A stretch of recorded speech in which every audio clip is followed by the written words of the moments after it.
कि हम rational numbers को p बाई क्यू फॉर्म में कैसे कर सकते हैं। फिर दूसरा हमने देखा इर्रेशनल नंबर्स को हम नंबर लाइन पे कैसे निकाल सकते हैं। इर्रेशनल जैसे कि √5 है, √3 है, सारे इर्रेशनल्स नहीं, कुछ इर्रेशनल जो अंडर रूट वाले इर्रेशनल्स है, या फिर अंडर रूट वाले कोई भी नंबर रैशनल हो इर्रेशनल हो, जैसे अंडर रूट 25 ये क्या होता है 5, इसको भी नंबर लाइन पे कैसे निकालते हैं। तो ये हमने देखा था राइट। ऐसे निकाला, 0 से यहाँ पे 2 ले लिया, 1 और ये नीचे प्लॉट कर दिया, ठीक है। फिर हमने और कुछ अंडर रूट देखे, जैसे √3.5 या अंडर रूट और कोई डेसिमल होगा 4.5, इनको कैसे करते हैं। तो हमने वो वाली मेथड देखी थी कि AC ये AB ये हम 3.5 या 4.5 जो भी डिस्टेंस है x डिस्टेंस को ले लेंगे, फिर BC का 1 डिस्टेंस लेंगे, इनके मिड पॉइंट से एक सेमी सर्कल निकालेंगे और B से जो परपेंडिकुलर यहाँ निकालेंगे BD, ये होगा आपका अंडर रूट ऑफ x, मतलब ये जो भी वैल्यू थी x उसका अंडर रूट हो जाएगा राइट। अब इसको यहाँ से अगर सेम चीज़ इसको अगर ऐसा प्लॉट करेंगे इधर, तो ये डिस्टेंस और ये डिस्टेंस कितना हो जाएगा, ये हो जाएगा आपका अंडर रूट x। यहाँ पे डिवाइडर रखना और इसको ऐसे नीचे मार्क कर लेना, ठीक है। ठीक है, आज हम देखेंगे ऑपरेशंस ऑन रियल नंबर्स, ठीक है। ऑपरेशंस ऑन रियल नंबर्स, ये ध्यान से देखो मैंने क्या लिखा, रियल लिखा है, ठीक है। रैशनल मत समझ लेना, रैशनल रियल में दोनों आते हैं, रैशनल भी और इर्रेशनल भी, ठीक है। ओके, तो कैसे होता है देखो, सिंपल। अब रैशनल प्लस रैशनल 2 + 2 क्या होगा 4, ये तो आता है ना, 2 × 2 4। अब मान लो इसके साथ इर्रेशनल दे दिया, 2 × √2 दे दिया, ये क्या हो जाएगा 2√2, ठीक है। ये ऐसे ही होता है, इसमें कुछ अलग नहीं होगा। जैसे अब मान लो मैंने 5 + √3 × 3 + √2 दे दिया, तो इसको कैसे सॉल्व करेंगे। तो जैसे जैसे आप ये करते हो ना a + b × c + d, तो इसको कैसे करेंगे, a को c के साथ मल्टीप्लाई करेंगे और a को d के साथ मल्टीप्लाई करेंगे, तो क्या हो जाएगा ac + ad प्लस b को c के साथ करेंगे bc प्लस b को d के साथ करेंगे bd। ये जैसे होता है बिल्कुल वैसे ही इसका भी मल्टीप्लिकेशन होगा। सो देखो करो, 5 × 3 = 15 प्लस 5 √2 = 5√2 प्लस 5 √3 × 3 = 3√3 प्लस √3 × 2 = अब देखो √3 × √2 आ गया। तो अब देखो दोनों रूट्स में है, दोनों ही अंडर रूट में है, दोनों की क्या है पावर सेम है, तो दोनों को एक साथ मल्टीप्लाई करके दोनों की पावर सेम दे सकते हैं। देखो मतलब मैं क्या बोल रहा हूँ, दोनों की पावर सेम दे दी और दोनों को मल्टीप्लाई कर दिया राइट, ये चीज़ बोल रहा हूँ मैं, ठीक है। जैसे हम 2 × 3 करते हैं, दोनों की पावर क्या है 1 है, तो हम क्या करते हैं दोनों को मल्टीप्लाई कर देते हैं और होल की पावर 1 दे देते हैं, तो ये क्या हो जाएगा 6। वैसे ही अगर √2 है × √3 है, तो ये क्या हो जाएगा दोनों मल्टीप्लाई हो जाएंगे और दोनों की पावर सेम दे दी जाएगी, ठीक है। अब इसको कंफ्यूज मत करना, अगर √2 + √3 है तो इससे आप सॉल्व नहीं कर सकते, मल्टीप्लिकेशन है तब कर सकते हैं ऐसा। इसको ऐसा मत कर देना √2 + 3 का अंडर रूट पूरे का, ये गलत है, दिस इज रॉन्ग, ठीक है। चलो इस पे आ जाओ वापस, तो ये क्या हुआ 15 प्लस 5√2 प्लस 3√3 प्लस √6, ये इसकी वैल्यू हो गई, ये इसकी वैल्यू हो गई, ये सॉल्विंग होगा, ठीक है। जैसे अब डिवीजन होगा √17/√17, तो ये कट कट के क्या हो जाएगा 1 हो जाएगा, ठीक है। √17 जैसे 5/5 है, 5 1 = 5, 5 1 = 5 करते हैं ना, 1/1, ये क्या हो जाएगा 1। वैसे √17 1 = √17, √17 1 = √17 होगा, 1/1 ये क्या हो जाएगा 1 हो जाएगा, ओके, ठीक है। अब देखो जैसे 3/√3 है, तो अब इसको कैसे करेंगे। अब देखो हम इसको करते हैं रैशनलाइजेशन से, रैशनलाइजिंग द डिनोमिनेटर, ठीक है। क्यों रैशनलाइज करना है, सबसे पहले तो ये क्वेश्चन है रैशनलाइज करना क्यों है। अब देखो हमने क्या बोला था, ये क्या है इरेशनल, हमने क्या बोला था इरेशनल क्या होता है नॉन टर्मिनेटिंग नॉन रिकरिंग होता है राइट। तो जब हम ऐसा लिखेंगे, इधर 3 लिखेंगे, इधर √3 लिखेंगे, √3 मतलब ये वैल्यू क्या है 1.71 कुछ डॉट डॉट डॉट कुछ वैल्यू है ये जो खत्म ही नहीं होगी, तो डिवाइड कर पाएंगे क्या, यहाँ पे क्या लेना है पता ही नहीं है हमें, है ना। तो इसके लिए हम क्या करते हैं रैशनलाइज करते हैं डिनोमिनेटर को, ताकि जब यहाँ पे टर्मिनेटिंग नंबर आ जाएगा तो हमें पता चलेगा कि यहाँ पे क्या लेना है। ऊपर यहाँ चाहे रैशनल हो इरेशनल हो, या अगर पॉइंट में चलता आएगा तब भी हम इसका क्या कर सकेंगे, अप्रॉक्सीमेट वैल्यू तो ले पाएंगे, अप्रॉक्सीमेट तो ले पाएंगे, है ना। मतलब पॉइंट डेसिमल 3 पॉइंट्स तक ले लिया, 4 पॉइंट्स तक ले लिया, ये तो ले पाएंगे एटलीस्ट, देखो मैं क्या बोल रहा हूँ, देखते हैं, ठीक है। जैसे यहाँ है 3/√3, तो इसको रैशनलाइज कर देंगे तो क्या करेंगे, ऊपर नीचे √3 से मल्टीप्लाई करेंगे। अभी अभी हमने बात की √3/√3 क्या होता है, 1, और कोई भी number a into 1 is what, a itself. So ये नंबर सेम ही रहेगा, है ना, नंबर में कोई चेंज हुआ नहीं हुआ। इज इक्वल्स टू ये क्या बन गया, 3√3/√3 इंटू √3 3 हो जाएगा, ठीक है। 3 1 3, 3 1 3। अब ये मल्टीप्लीकेशन है ना, 3√3 मतलब 3 इंटू √3 है, तो 3 काट सकते हैं अपन, तो क्या बचेगा, √3। तो इसका डिवीजन क्या हो गया, 1.71 डॉट डॉट डॉट, जो भी वैल्यू आएगी √3 की वो। तो up to some nearest decimal हम निकाल पा रहे हैं ना, अप्रोक्सीमेट वैल्यू निकाल पा रहे हैं।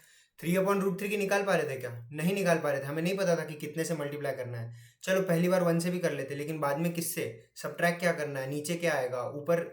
देखो मैं क्या बोल रहा हूँ, मतलब यहाँ अगर मैं 1 से भी मल्टीप्लाई कर दूँ तो यहाँ क्या आना चाहिए, √3 आना चाहिए, जो कि 1.71। अभी कहाँ तक लेना है, फिर इसमें से कितना सब्ट्रैक्ट करेंगे तो कितना बचेगा, फिर इसके लिए कितना मल्टीप्लाई करना पड़ेगा, ये नहीं पता ना, इरेग्युलर है ये। सो दैट्स वाई हम लोग डिनोमिनेटर को रैशनलाइज करते हैं और फिर सॉल्व करते हैं, ठीक है। जैसे और एक एग्जांपल लिखते हैं, अब 2 + √3/5 + √2, ठीक है। तो अब पता चल रहा है कि कैसे डिवाइड करना है, नहीं पता चल रहा बिकॉज कोई फिक्स नंबर नहीं है, इसलिए हम रैशनलाइज करेंगे। तो रैशनलाइज करने का तरीका क्या होता है, सिंपल। आपने वो आइडेंटिटी पढ़ी है, थोड़ा सोचना, ठीक है, पहले सोचना, उसके बाद अपन देखेंगे, ठीक है। तो वो आइडेंटिटी पढ़ी है, a + b into a - b, ये क्या होता है, a² - b² होता है। तो देखो यहाँ क्या हो गया, स्क्वायर हो गया, यहाँ क्या हो गया, स्क्वायर हो गया, है ना। और यहाँ पे क्या आ रहा है, रूट्स आ रहे हैं ना, रूट्स आ रहे हैं, हमको रूट्स को स्क्वायर में करना है। अगर देखो, अगर इसका स्क्वायर और इसका स्क्वायर करेंगे हम, 5 का स्क्वायर 25, माइनस या प्लस कुछ भी कर लो, माइनस या प्लस 4 अगर होगा या 2 होगा, तो ये रैशनल ही बनेगा कुछ, है ना, ये इंटीजर ही बनेगा, रैशनल बनेगा। रैशनल बनेगा तो डिनोमिनेटर क्या हो गया, रैशनलाइज हो गया। तो हम जो इधर लिखते हैं वो फिक्स नंबर आ जाएगा, तो ये प्रॉपरली डिवाइड कर पाएंगे अप टू सम डेसिमल, जो भी डेसिमल पॉइंट से डिवाइड कर पाएंगे, जितना भी हमें वैल्यू चाहिए, up to 3 decimal 4 decimal points, है ना, वो ले पाएंगे। तो देखो इसको कैसे करते हैं, ठीक है। जैसे यहाँ है 2 + √3/5 + √2, तो देखो यही आइडेंटिटी यूज़ करेंगे, तो ऊपर नीचे 5 - √2 से मल्टीप्लाई कर देंगे, ठीक है। अब जैसे मल्टीप्लाई करते हैं देखो वैसे ही करेंगे, ठीक है। ये a + b, a - b, तो नीचे क्या हो जाएगा, a² - b², √2 का स्क्वायर क्या होगा, 2 होगा, ठीक है। अब ऊपर क्या आ जाएगा, 2 + √3 इंटू 5 - √2। अब ये ऊपर का मल्टीप्लिकेशन जैसे ऊपर किया था, a + b into c + d वाला, सेम वैसे ही, ठीक है। बस माइनस साइन का ध्यान रखना है, यहाँ पे माइनस साइन आ रहा है, तो देखो क्या हो जाएगा, 2 × 5 = 10, फिर 2 √2 जा, लेकिन माइनस का साइन, तो 2 इंटू -√2, तो ये क्या हो जाएगा, -2 √2। फिर √3 × 5 क्या हो जाएगा, 5 √3।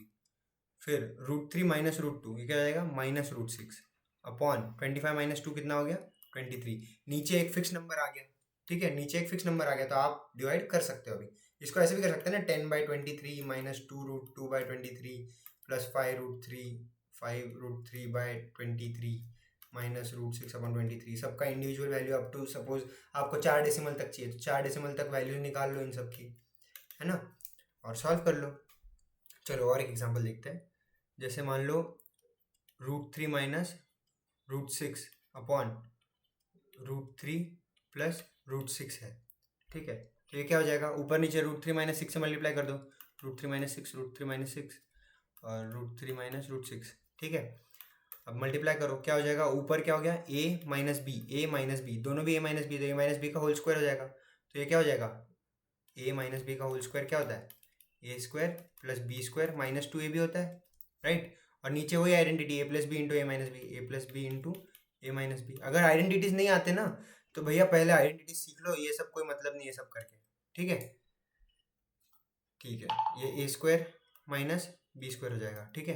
तो देखते हैं कैसे करेंगे। अब √3a था तो उसका स्क्वायर 3 हो जाएगा, प्लस 6 - 2 √3 इंटू √6 मतलब 3 इंटू 6 हो जाएगा, है ना। देखो यहाँ √3 और √6 था ना, a b, तो 2 इंटू √3 इंटू √6। अब रूट सेम आ जाएगा, 2 अंदर नहीं जाएगा, 2 की पावर 1 है, 2 अंदर नहीं जाएगा, ठीक है। अपॉन क्या आ जाएगा, 3 - 6 a² - b², राइट। तो ये क्या हो जाएगा, 9 - 2, अब 3 6 जा कितना होता है 18 अपॉन ये क्या हो जाएगा 3 माइनस 6 कितना हो जाएगा -3। साइन ध्यान रखना माइनस साइन हुआ है, ठीक है। अब इसको अगर माइनस साइन को ऊपर ले जाना है तो कैसे, माइनस यहाँ प्लस हो जाएगा, यहाँ माइनस हो जाएगा। अब यहाँ माइनस हुआ मतलब ये पूरा माइनस हो रहा है, ठीक है। पूरा न्यूमरेटर माइनस होता है, ये भी ध्यान देना। अब माइनस जब ब्रैकेट के अंदर जाता है तो मैंने क्या बोला था, ये हो जाएगा 2√18 प्लस बन जाएगा और ये माइनस का हो जाएगा 9/3, ठीक है।